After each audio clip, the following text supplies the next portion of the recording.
मसीह में मेरे प्रियजनों, सबसे पहले मैं आपको बधाई देता हूं कि आप लोग मेरे साथ 1 कुरिन्थियों के आखिरी अध्याय में पहुंच गए हैं। आज 1 कुरिन्थियों 16 1 से 4 को देखेंगे और हम दान देने के बारे में कुछ सीखेंगे। तो अंत तक बने रहिएगा। जैसा हमने साथ देखा, कुरिन्थियों की इस कलीसिया में कई प्रकार की समस्याएं थी जो और उनके कुछ प्रश्न भी थे, जैसे कि हमारे भी होते हैं। और पौलुस ने उन समस्याओं के लिए उन्हें समझाया, कहीं पर समझाया, कहीं पर डांटा भी, और यह सब उसने प्रेम के साथ किया, एक पिता की तरह जिसे उनकी चिंता है। और उसने केवल यह ही नहीं कहा कि यह करो और यह ना करो, ऐसा नहीं करना, वैसा नहीं करना, जैसे कि शिक्षक और अगुवे ज्यादातर आजकल कहते हैं, पर वो कि ये करना चाहिए, वो नहीं करना चाहिए, यह सही है, वह गलत है। पौलुस ऐसा नहीं करता। वह कुछ भी थोप नहीं देता। वह जो कुछ भी कहता है वह उसके पीछे का आत्मिक सिद्धांत भी बताता है। पौलुस की शिक्षाएं व्यावहारिक होती हैं, संबंध परक होती हैं। अगर हम 1 कुरिन्थियों को समझे तो उसका निचोड़ यही है कि जो भी करो उसमें देखो कि प्रेम का अनुसरण हो रहा है कि नहीं हो रहा। सब कुछ करना उचित है पर सब कुछ लाभ का नहीं। जिसे प्रेम नहीं वह किसी के लिए भी लाभ का नहीं है। अब आखिरी अध्याय में पौलुस अपनी योजनाएं उनसे साझा करने वाला है और अंत में अभिवादन करेगा, पर उससे पहले वह बात करता है दान के विषय में। और इन आयतों में हमें दान देने के बारे में कुछ महत्वपूर्ण शिक्षाएं मिलती हैं। तो शुरू करते हैं हम पढ़कर 1 कुरिन्थियों 16 1 से 4। अब उस चंदे के विषय में जो पवित्र लोगों के लिए किया जाता है, जैसी आज्ञा मैंने गलातिया की कलीसिया को दी वैसी ही तुम भी करो। सप्ताह के पहले दिन तुम में से हर एक अपनी आमदनी के अनुसार कुछ अपने पास रख छोड़ा करे कि मेरे आने पर चंदा न करना पड़े। और जब मैं आऊंगा तो जिन्हें तुम चाहोगे उन्हें मैं चिट्ठियां देकर भेज दूंगा कि तुम्हारा दान यरूशलेम पहुंचा दे। यदि मेरा भी जाना उचित हुआ तो वे मेरे साथ जाएंगे।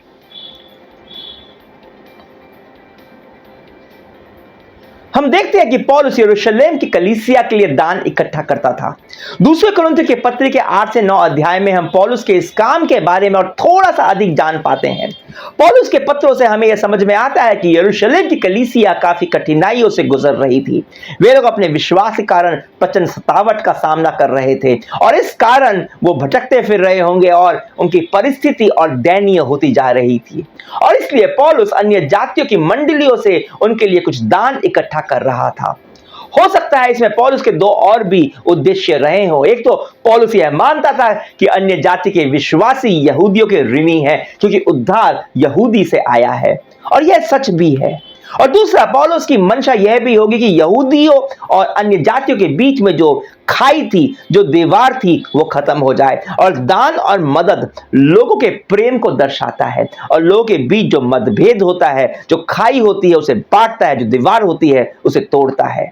जब हम दान देते हैं हम केवल परमेश्वर के लिए नहीं पर दूसरों के लिए अपने प्रेम को प्रदर्शन करते हैं। दान, पुराने नियम में दान देना, एक दशमांश देना एक व्यवस्था का भाग था। यह एक धार्मिक नियम था। नए नियम में कोई धार्मिक नियम नहीं है, पर उदारता के साथ देना एक आत्मिक सिद्धांत है। दान देना हमारी आत्मा के लिए अच्छा है। सबसे पहले तो देना प्रेम के सिद्धांत पर आधारित है। यह परमेश्वर की प्रकृति को दर्शाता है। परमेश्वर देता है, देता है, देता है और माफ कर देता है। हम लेते हैं, लेते हैं, लेते हैं और भूल जाते हैं, क्योंकि हमारे अंदर स्वार्थ निहित है। हम केवल अपना ही सोचते हैं। हम अपना धन संचय करके रखना चाहते हैं, जमा करके रखना चाहते हैं। एक तो इसलिए ताकि हम घमंड कर सके कि मेरे पास इतना धन है। दूसरा कि हम डरते हैं। हमारी सुरक्षा की भावना हमारे बैंक के खाते में जमा धनराशि से आती है, न कि परमेश्वर से।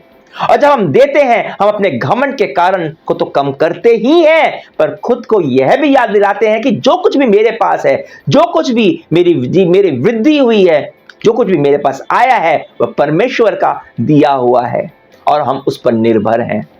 उदार चित्त प्रसन्न चित्त होता है और खुद को परमेश्वर के करीब महसूस करता है। वह हमारे हृदय में बहुतायत लेकर आता है, और हृदय में जब बहुतायत होती है तो वह और धन आकर्षित करती है। यह आत्मिक सिद्धांत है धन को लेकर, रुपए पैसों को लेकर। तो दान हमारे हृदय और आत्मिक उन्नति के लिए जरूरी है, और साथ में यह परमेश्वर के राज्य को आगे बढ़ाने, परमेश्वर के काम को करने और अन्य जरूरतमंद विश्वासियों की आवश्यकता की पूर्ति कर उन पर परमेश्वर का प्रेम और विश्वास योग्यता प्रकट करता है। तो दान देना एक आत्मिक अभ्यास है। जैसा बाइबल पढ़ना, बाइबल प्रार्थना करना, वैसे ही दान देना भी एक आत्मिक अभ्यास है। और इन आयतों में पौलुस 4 बातें हमें बताता है दान के बारे में। वह कहता है दूसरी आयत में, सप्ताह के पहले दिन तुम में से हर एक अपनी आमदनी के अनुसार कुछ अपने पास रख छोड़ा करो, ताकि मेरे आने पर तुम्हें चंदा ना करना पड़े। सप्ताह के पहले दिन यह हमें बताता है कि दान देना हम योजनाबद्ध तरीके से करते हैं, सोच समझकर, लगातार होना चाहिए। यह नहीं कि कभी आप भावनाओं में बह गए और आपने बहुत सारा दे दिया, और कभी कभी आप बिल्कुल भी नहीं देते। मन किया दिया, मन किया नहीं दिया। जैसे भोजन करना, व्यायाम करना आप रोज करते हो, एक अभ्यास है, वैसे ही योजना के साथ दान देना वो भी एक अभ्यास है। आप पहले से योजना बनाते हो कि इस सप्ताह या फिर इस महीने या फिर इस साल मैं इतना दूंगा। जैसे आप सेविंग करते हो ना, पैसे बचाते हो कि मैं इतना पैसा बचाऊंगा इस साल में, और उसको निवेश करने के लिए, या फिर आपको कुछ खरीदना होता है और उसके लिए आप पैसे को अलग करके रखते हो, जमा करते हो। वैसे ही आप पहले से योजना बनाते हो कि आप दान दोगे और फिर उसे एक अभ्यास की तरह देते हो। अगर आप रविवार को कलीसिया जाने वाले हो तो शनिवार को आपको पता होना चाहिए कि आप कितना दान दोगे, और उसके लिए आप धनराशि पहले से आप अलग कर रखते हो कि जब दान का थैला आपके पास आए तो ऐसा ना हो कि अपने बटुए को खोलो और उसके अंदर देखने लगो, अरे कोई 50 का नोट मिल जाए, 100 का नोट मिल जाए, अरे तो एक ही 500 का नोट मेरे पास है और ये तो पूरे महीने के लिए मेरे को चाहिए, महीना बचा हुआ है। हो सकता है कि आपके पास देने लायक राशि ही ना बची हो, क्योंकि आपने सब खर्च कर दिया। पहले से योजना बनाना, उसको अलग करके रख देना, और जब मौका आए उसे दे दें। पौलुस कहता है मेरे आने पर तुम्हें चंदा ना करना पड़े, पहले से अलग करके रखो। दूसरी बात जो पौलुस कहता है, अपनी आमदनी के अनुसार अपना दान दे दो। आपकी हैसियत के हिसाब से आपका दान होना चाहिए। किसी और को आप ज्यादा दान देते हुए देखकर आप उसको ज्यादा मत दे दो, बाद में भी आप पछताओगे। ना लालच और स्वार्थ में पड़कर बस दिखावे के लिए, आपने खाना पूर्ति के लिए अपनी हैसियत से बहुत ही कम थोड़ा सा दे दिया आपने। देखिए, परमेश्वर अपने कामों को करने में सक्षम है, वो उसको आपकी दान की जरूरत नहीं है, हमें जरूरत है। परमेश्वर यह देखता है कि आप, यह नहीं देखता आप कितना दे रहे हो, वह यह देखता है कि आप किस रवैये के साथ दे रहे हो। देते समय आपके अंदर की भावना क्या है, आपके अंदर कितना प्रेम है। परमेश्वर आपके हृदय की एक एक भावना को जानता है। यीशु ने उस गरीब स्त्री को देखा और देखा कि उसने सिर्फ 2 तांबे की मुद्राएं डाली हैं। उसने कहा कि इसने बाकियों सबसे अधिक दिया है, कि बाकियों ने अपने बहुतायत से दिया है, तो इसने अपने कुछ नहीं में से जो भी इसके पास था इसने पूरा दे दिया है। अगर आपकी आमदनी अधिक है तो शायद से आपको अधिक देने की आवश्यकता है, क्योंकि जब आमदनी अधिक होती है ना, तो पैसों को अपना भगवान बना लेना काफी आसान होता है। और अगर आमदनी कम है, फिर भी जब उदारता के साथ आप देते हैं, थोड़ा सा कष्ट उठा के, थोड़ा सा बलिदान देते हुए, त्याग करते हुए, तो आपके हृदय के अंदर बहुतायत आता है और यह धन को आकर्षित करता है। तीसरी और चौथी आयत में पौलुस लिखता है कि जब मैं आऊंगा तो जिन्हें तुम चाहोगे उन्हें मैं चिट्ठियां देकर भेज दूंगा कि तुम्हारा दान यरूशलेम पहुंचा दे। यह दान जो पौलुस इकट्ठा कर रहा था, जिस बारे में वे यहां पे बात कर रहा है, वह एक विशेष उद्देश्य के लिए था, यरूशलेम के विश्वासियों की मदद के लिए जो कठिन परिस्थिति में थे। दान हमेशा एक उद्देश्य के साथ देना चाहिए, एक उद्देश्य के लिए दान होता है। आप किस लिए दान दे रहे हैं? क्या वह आपका दशवांश है, या वह सुसमाचार प्रचार के हेतु किसी परमेश्वर की दास की यात्रा के लिए है? क्या यह कठिनाई से जूझ रही किसी और मंडली के लिए है? क्या यह अनाथ और विधवाओं के लिए है? परमेश्वर आपको अलग अलग विषय के लिए बोझ देगा। उस बोझ के हिसाब से उस उद्देश्य के लिए आप दान दो। हो सकता है आपके हृदय में किसी बाइबल शिक्षक के लिए थोड़ा सा बोझ है, या फिर किसी सुसमाचार प्रचारक के लिए, या फिर किसी संस्था के लिए जो वेश्यावृत्ति में फंसी बहनों के लिए काम करता है। आप सब जरूरतों को पूरा नहीं कर सकते, पर पवित्र आत्मा की अगुवाई में आप उस उद्देश्य के दान दें जिसके लिए वह आपको बोझ देता है। यह दान को लेकर तीसरी बात, पहली योजनाबद्ध तरह से लगातार दो, दूसरा अपनी हैसियत के अनुसार दो, तीसरा उद्देश्य के साथ दो, और चौथा परमेश्वर के राज्य में रुपए पैसों को लेकर ईमानदार और पारदर्शी बने रहो विश्वास योग्यता के साथ। तो जिन्हें तुम चाहोगे उन्हें मैं चिट्ठियां देकर भेज दूंगा, तुम्हारा दान यरूशलेम पहुंचा दे। यदि मेरा जाना उचित हुआ तो मैं भी जाऊंगा। पौलुस यह नहीं कहता कि मैं ही दान लेकर जाऊंगा, तुम दान मेरे हाथों में दोगे, हां उसको मैं फिर पहुंचाऊंगा। वो प्रेरित था, चाहता तो कैसा कर सकता था, पर वह चाहता है कि कुरिन्थियस मंडली कुछ लोगों को चुने और वह उन लोगों को चिट्ठी देकर यरूशलेम भेज देगा दान की राशि उन तक पहुंचाने के लिए।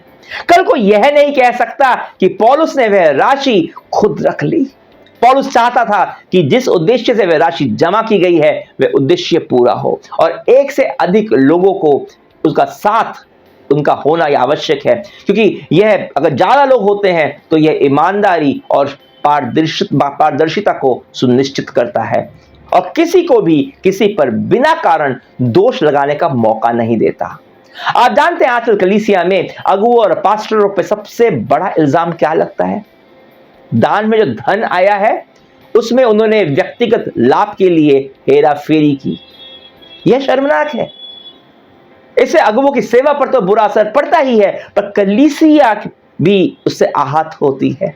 इसलिए अगर आप एक अगुवे हैं या आप पर रुपए पैसों की जिम्मेदारी है तो उसे पूरी विश्वास योग्यता के साथ और पारदर्शिता के साथ निभाएं ताकि आप निष्कलंक बने रहें। पौलुस कहता है यदि मेरा भी जाना उचित हुआ तो वे मेरे साथ जाएंगे। यदि उचित हुआ, जिस तरह दान देने में विश्वास योग्यता जरूरी है, उस दान की जमा रकम को विश्वास योग्यता के साथ संभालना और उचित पारदर्शी तरह से उसका उद्देश्य के लिए उपयोग करना भी जरूरी है। तो आज के संदेश से आपको दान के विषय में आपकी समझ में हो सकता है थोड़ी सी बढ़ोतरी हुई हो। कमेंट्स में लिखकर मुझे बताइए, लाइक और शेयर कीजिए, और अगर आप भक्ति वचन पर नए हैं तो सब्सक्राइब कर बेल आइकन दबाना जरूर दबाइए ताकि सारे संदेश आपको मिलते रहें और परमेश्वर के वचन की समझ आप में बढ़ती जाए। अगर कोई सवाल है आपका बाइबल या फिर विश्वास से संबंधित तो यह रहा मेरा व्हाट्सएप नंबर। आप मैसेज या फिर वॉइस नोट के द्वारा मुझसे पूछ सकते हैं, मैं अवश्य ही जवाब दूंगा। नंबर मैंने पिन कमेंट्स में पिन भी कर दिया है। कल हम मिलेंगे 1 कुरिन्थियों 16:5 से 12 को लेकर। आप सोचेंगे कि पौलुस अपना कार्यक्रम बता रहा है, इसमें सीखने का क्या होगा, पर परमेश्वर के एक एक वचन से हमारे लिए सीखने के लिए बहुत कुछ होता है। इसलिए कल जरूर जुड़िएगा। यीशु मसीह का अनुग्रह, परमेश्वर का प्रेम और पवित्र आत्मा की संगति आपके साथ बनी रहे। आमीन।